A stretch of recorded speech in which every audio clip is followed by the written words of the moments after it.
I was in private practice for 40 years, and part of that 40 years was mediation for about 15. And I decided at the end of 40 that was a nice round number, and I had had enough of litigation. So for the last 2.5 years, I've had a full-time ADR practice, and I love it.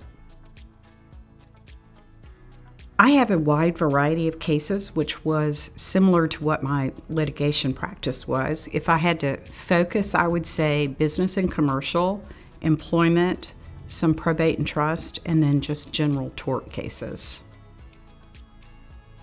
Casual. I like to make people feel comfortable. I encourage first names. I always ask them, are you okay with first names?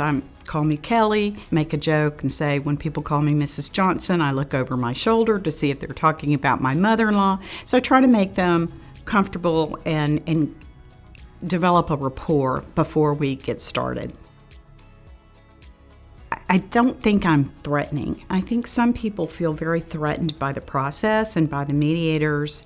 Overgeneralizations. Sometimes men can be very serious.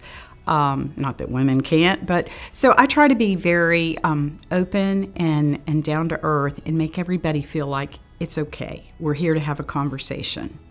And it tends to work. I get repeat business a lot, which is always the way I judge whether I'm doing a good job. I want to make sure that people have a good experience in their mediation with me. I want to make sure that whether we settle or not, they feel like they've had an opportunity to be heard and that the process worked. And generally, most of my cases settle, so that's always a good feeling.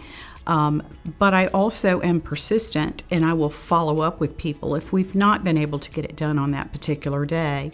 And I find the lawyers really appreciate that, and a lot of times we do settle them post-mediation. I love to travel. I love to read. I have twin daughters. My husband and I love to travel with them. We have 2 dogs. We love to play with them. So that's my fun, travel and reading and hanging out with family.